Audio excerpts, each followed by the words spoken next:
मैं खोज करने के जा रहा था तो वो अकेला एक बॉडी बिल्डर टाइप का लड़का था जिसने हमारे पे ज़्यादा हत्या का हमला किया है। हम्म। और हमने किसी भी तरह अपनी जान बचाई है और हाथापाई हमने भी किया, अपनी खड़ाओं से भी हमने वार किया है।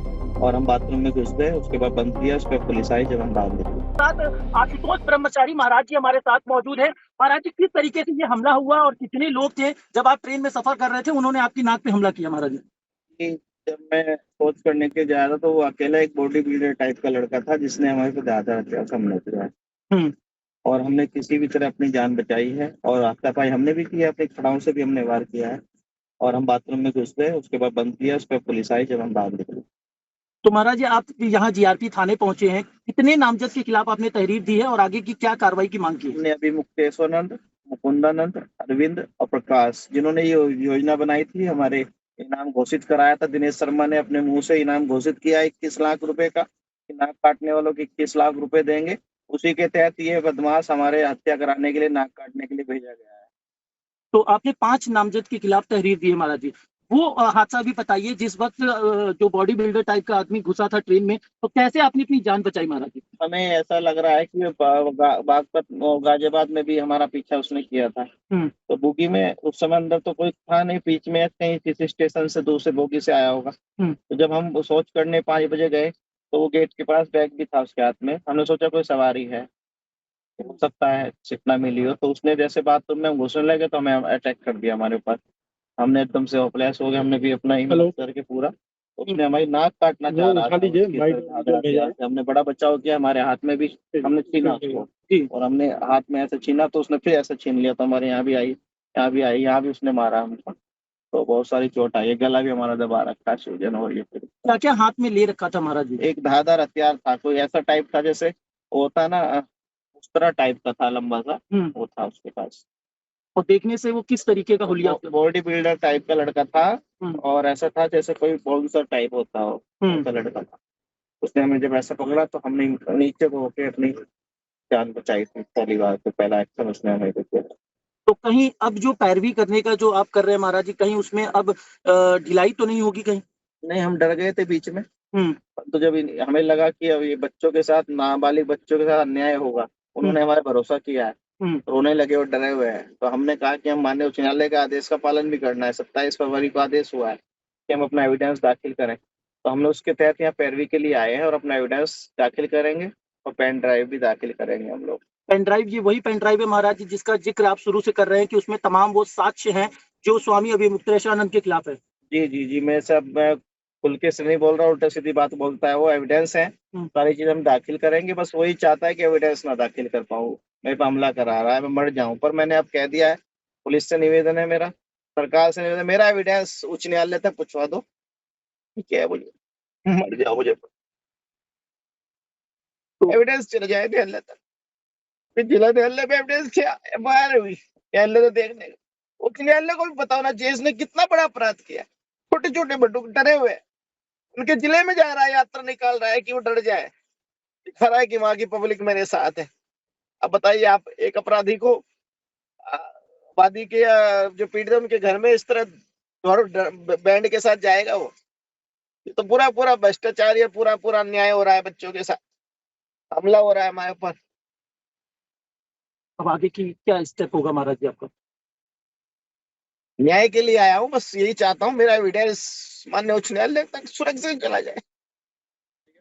तो जैसा कि आप अभी मुक्तेशानंद के खिलाफ ये पैरवी भी कर रहे हैं आशुतोष ब्रह्मचारी जी, और ये साफ तौर पे कह रहे हैं कि जो इनके पास एविडेंस है, जो साक्ष्य है, जो पेन ड्राइव है, जो सीडी है, वो उच्च न्यायालय तक पहुंच जाए, तो उसी की लड़ाई के लिए लड़ रहे हैं। और आज क्या महाराज जी, उसकी डेट लगी थी जिसकी पैरवी के लिए आप गाजियाबाद से प्रयागराज आ रहे थे? अब 12 तारीख तक हमें अपना दाखिल करना है। तो देखिए, राय भी लेनी पड़ती है, उच्च न्यायालय का मामला है, तो सारी तैयारी कराऊंगा कल से, आज से। तो सब एविडेंस नकली भी लूंगा, माननीय जिला पॉक्सो कोर्ट से भी लेना है। सारी चीज हम लोग उसमें, क्योंकि मेडिकल हमें आज तक मिला नहीं है, बताया गया था बस कि ऐसे तो हम उसकी भी नकल आवेदन करेंगे वहाँ अपने पॉक्सो कोर्ट से। तो सब चीजें हम उच्च न्यायालय में दाखिल करेंगे। सुरक्षा वगैरह मिला हुआ है महाराज जी आपको? नहीं, हमें कोई सुरक्षा नहीं मिला जी। अच्छा। हमारे पे हमले हो रहे हैं लगातार, हमारे बच्चे पीड़ रहे हैं। तो ये साफ-साफ बता रहे हैं कि इनके ऊपर जिस तरीके से लगातार हमले हो रहे हैं, ये डरे हुए हैं, सहमे हुए हैं, और जीआरपी थाने में इन्होंने 5 नामजद के खिलाफ जो है तहरीर दी है। जीआरपी पुलिस ने एफआईआर दर्ज कर ली है। आगे की कार्रवाई की जा रही है। आखिर जो ट्रेन में वो शख्स कौन था जो आशुतोष ब्रह्मचारी महाराज पे हमले की नीयत से वहां पहुंचा था और हमला किया। इनकी नाक पर देख रहे होंगे गंभीर चोटें आई हुई हैं। महाराज जी, क्या वहां पे कोई अटेंडेंट भी था या फिर आप अकेले थे वहां पर जब गुजर रहे थे? तो किस तरीके से हमले का सीन हुआ पूरा महाराज जी? सब सो रहे होंगे, अटेंडेंस में बाद में आए। हम्म आपको पता ही है कैसे ट्रेन में कैसे सुविधा देते हैं लोग, हम्म है ना। तो सब सो रहे थे। हम्म हम तो 5 बजे प्रेस हुआ, हम 5 बजे गए, तो वहां पे हमें उसने ज्यादा हथियार से हमला कर दिया हमारे ऊपर। हम्म ये हुआ है। और उसके बाद फिर सब आए। हम्म पुलिस ने पूरी मदद कर रही है। किस पुलिस की तरफ से मुझे कोई, अब इस समय जीआरपी पुलिस पूरा सपोर्ट कर रही है। मेरी एफआईआर मेरे लिए उन्होंने लॉन्च कराई और मेडिकल उपचार हुआ है, और वो भी उपचार अभी हमारा होगा क्योंकि हमारे सांस लेने में दिक्कत हो। सांस लेने में दिक्कत हो रही है महाराज जी। ब्लड काफी ज्यादा मैं देख रहा हूँ कि हाँ, मतलब मुझे टॉयलेट में जब देखो सब, वहां पे बहुत सारा खून घूम रहा है सर अभी। पर हम हिम्मत नहीं हारेंगे, भगवान हमारे साथ है और हम खुद डट के मुकाबला करेंगे। बस जब ये चाहता हूँ कि मेरा साक्ष्य चला जाए कि इस तरह न्यायालय उच्च न्यायालय तक। तो आशुतोष ब्रह्मचारी जी जो है भावुक भी नजर है। इसके साथ ही साथ वो डरे हुए हैं लेकिन कह रहे हैं कि हार नहीं मानेंगे। इसके साथ ही वो अपना जो साक्ष्य है, जो एविडेंस है, वो न्यायालय तक जब तक नहीं पहुंचा देंगे वो लड़ाई इसी तरीके से लड़ते रहेंगे। तो आप देख सकते हैं इनके वस्त्र पर जो खून के जो निशान है वो भी यहाँ पे दिख रहे हैं, रुमाल पे दिख रहे हैं। नाक पर जो है हमला किया गया है जिसकी वजह से सांस लेने में आशुतोष ब्रह्मचारी जी बता रहे हैं दिक्कत हो रही है इनको। महाराज जी, ये क्या जो शख्स जो ट्रेन में जो आपके ऊपर हमला किया, क्या आप उसको पहचानते हैं? उसका हुलिया किस तरीके से था? क्या लग रहा है किसने भेजा था ये? हाँ, सामने पुलिस फोटो अभी जो उसको लाएंगे, बहुत सारी चीजें, एक्सरे आएंगे, सीसी कैमरों में बहुत सारी जगह आ रहा होगा।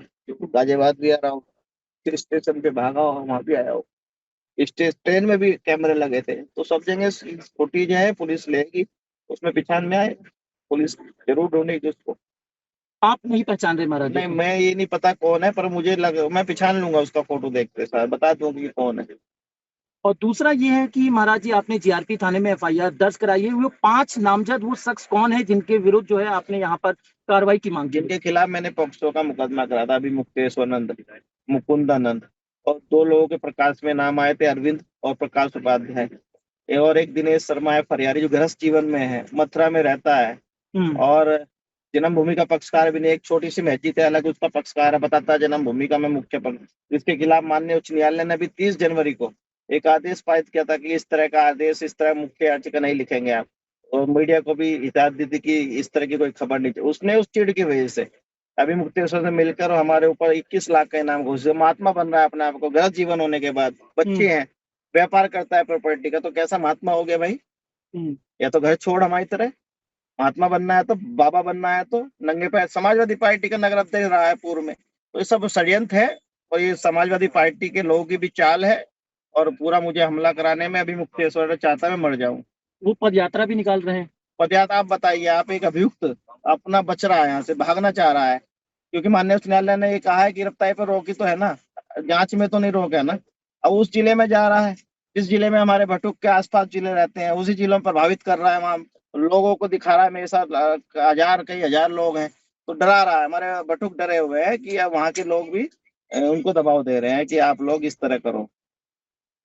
तो इनका कहना यह है आशुतोष ब्रह्मचारी जी का कि वो स्वामी अभिमुक्तेशानंद जहां जहां भी पद यात्रा निकाल रहे हैं वो इलाका वही है, वो क्षेत्र वही है जहां पे वो बटुक जिनके साथ उन्होंने कुकर्म किए थे उनको एक पद यात्रा के जरिए जो है वो डराने की कोशिश कर रहे हैं। ये भी इन्होंने एक आरोप गंभीर लगाया।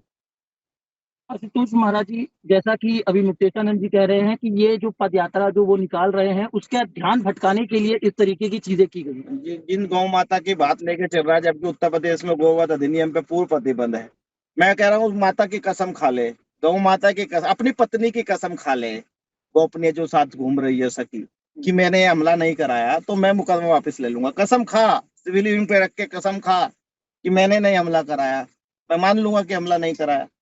कैसे मान लूं जब उसने घोषणा करी है, उनके यहाँ योजना बनी है बैठ के। दिनेश शर्मा कह रहा है साफ साफ कि अभी मुक्तेश्वर के ऊपर मुकदमा दर्ज कराया है, इसके खिलाफ 21 लाख का इनाम। आप बताइए, आप कैसे मान लें हम लोग? जब से क्यों हो रहा है हमेशा घटना, जब से मैंने इनके पर्दाफाश किया है। उससे पहले तो मेरा जन्मदिन मनाते थे जन्म अपने उसमें, उसके बाद ही मैं सारे मेरे पे सब चीज आने लगे मेरे ऊपर। अब ये चोर तो कहेगा ही ना, चोर कभी कहेगा मैंने चोरी की है? कसम खा ले, तुम तो बहुत बड़े संत बनते हो ना, खा लो कसम अपनी पत्नी की, मान जाऊंगा मैं। और करा लो नॉक टैक्स अपना और अपनी पत्नी का, आ जाएगा दूध का दूध पानी का पानी। छोटे छोटे बच्चों को क्रम क्या है, पत्नी रखता है जी। हाँ, वो पूनम्बा, नंदिनी नाम है। और इनकी जो बहन है ना, वो इनके शंकराचार्य जो इनका गुरु भाई है, उनकी पत्नी है वो। जांच करो, नार्को टैक्स करो, इनका मेडिकल करा लो। ना आया तो मुझे नाम बदल देना, मुझे फांसी की सजा चढ़ा देना आप। मैं खुल के कह रहा हूँ ये बात। दोनों के संबंध क्यों है भाई, इनके भाई बहन के, इनके बहन, इनके जीजा जीजा लगते हैं रिश्ते में वो इनके। वहां उनके उनकी जो पहली प्रेमिका थी, अनामिका, जो सदानंद है, उसकी केस में मुकदमा दर्ज हुआ। पूज्य गुरु जी जो शंकराचार्य जी थे, सोपानंद जी महाराज वहां द्वारिका के, उन्होंने उसको बचाया। इनके सगे बहनोई सोली भांजे अनिल और दीपांशु आजीवन में सजा काटे हैं उसी अनिमा के केस में, जो उनकी प्रेमिका थी। तो सारे एविडेंस है ना, नरसिंहपुर में जाके निकाल लो आप। ये तो पुराने अपराधी हैं। ये तो पूरे दोनों मठ पे पीठ पे जगत गुरु, जो हमारे वो थे जगत गुरु आद्र शंकराचार्य भगवान, उनके नाम को बदनाम, उनकी पीठ को बदनाम कर रहे हैं। और तीसरे शंकराचार्य की बात करेंगे, जो उनका जो शिष्य है इनसे मिला हुआ है, अपने गुरु की हत्या ना करा दे, उनकी भी वो हो जाए सुरक्षा। वो भी शंकराचार्य बनना चाह रहा है वहां पीठ का, टंगेरी पीठ का। तो सब लोग मिले हुए हैं। ये अपराधी किस्म के लोग हैं, कुकर्म करते हैं, प्रेमिका रखते हैं, पत्नियां रखते हैं, तो कैसे संत हो जाएंगे भाई? हम्म। तो जिस तरीके से आशुतोष ब्रह्मचारी महाराज जी ने तमाम चीजें रखी बातें, और उन्होंने कहा कि वो पत्नियां रखते हैं और तमाम ऐसे आरोप लगाए हैं कि उनका, क्या चीज लगता है महाराज जी आपको इसके पीछे? मुकदमा वापसी कराना। वो चाहते हैं मैं वो साक्ष्य न दाखिल कर पाऊं उच्च न्यायालय में, क्योंकि माननीय पक्ष कोर्ट ने देखा था, तो इसलिए तो एफआईआर दर्ज हुई है। अब माननीय उच्च न्यायालय देख लेगा तो इनको जमानत इनकी खारिज हो जाएगी। तो ये डरे हुए हैं, ये सोच रहे हैं कि मेरे पे हमला, कहीं पुलिस को दबाव देने के लिए यात्रा निकाल रहे। किसने कहा आपको यात्रा अभी निकालने के लिए? आप यात्रा रोक के पहले ये कहते हैं कि मेरे ऊपर जो आरोप लगा हुआ खत्म होना चाहिए।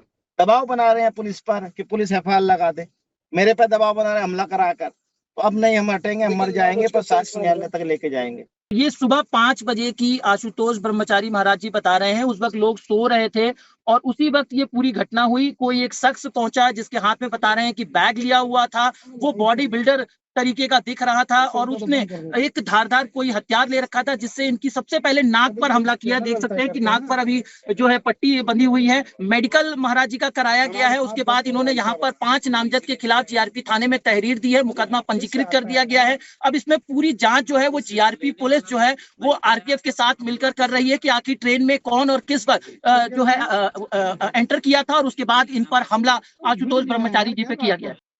महाराज जी, क्या आप मांग कर रहे हैं कि सुरक्षा कर्मी आपको मिले ताकि आपकी जान माल की आपकी सुरक्षा हो सके? देखिए, देना चाहिए भाई, जब इतना बड़ा मामला चल रहा है कोर्ट में पैरवी करने के लिए, तो हमें सुरक्षा, जब हम जिंदा रहेंगे जब तो साक्ष्य पहुंचाएंगे।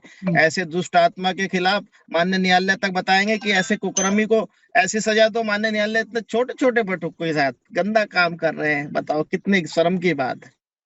बहुत घिनौना कार्य कर रहे हैं।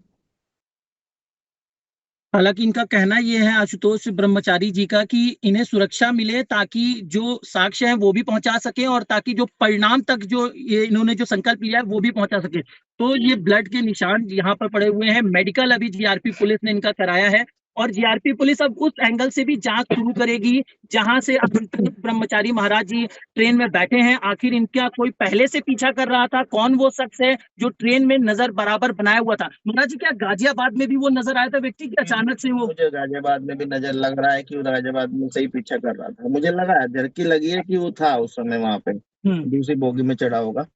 मुझे लगा था कि वो है वहां पे भी था। तो महाराज जी को जो है संदेह भी लग रहा है और इन्होंने ये भी जताया कि वो गाजियाबाद से ही चढ़ा है।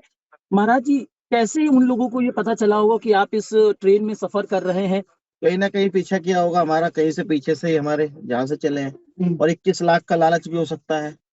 21 लाख तो सबको चाहिए ना। पैसे की घोषणा किसने कराई? अभी मुक्तेश्वर ने कराई और दिनेश शर्मा ने किया, सबने किया है। तो अब हम क्या कह सकते हैं इसके लिए, आप ही बताइए।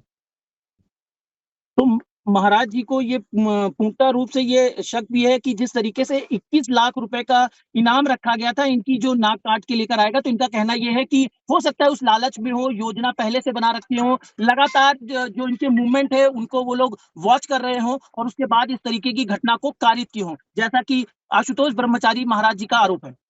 महाराज जी, शासन प्रशासन से क्या मांगे हैं आपकी, और क्या ये बात को आप कोर्ट में भी रखेंगे? बस मेरा एविडेंस, मेरा साक्ष्य माननीय उच्च न्यायालय तक पहुंचवा दे, किसी तरह से जाए, बस यही मेरी मांग। सुरक्षित तरीके से हमारा साक्ष्य चला जाए, माननीय न्यायालय हमारी बात सुन ले, क्योंकि मैं इन पर्सन पैरवी करता हूँ, हमें सुना नहीं गया उस दिन। हमारा कोई वकील तो है नहीं, आपने देखा होगा जिला न्यायालय में हमने खुद इन पर्सन किया, तो माननीय उच्च न्यायालय हमारी बात सुन ले।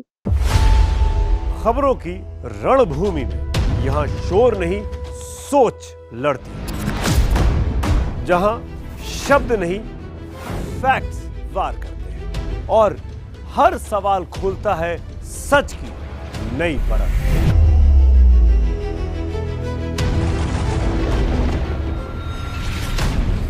चक्रव्यूह आपके अपने सुमित अवस्थी के साथ सोमवार से शुक्रवार शाम 6:57 पर टाइम्स नाउ नव भारत पर।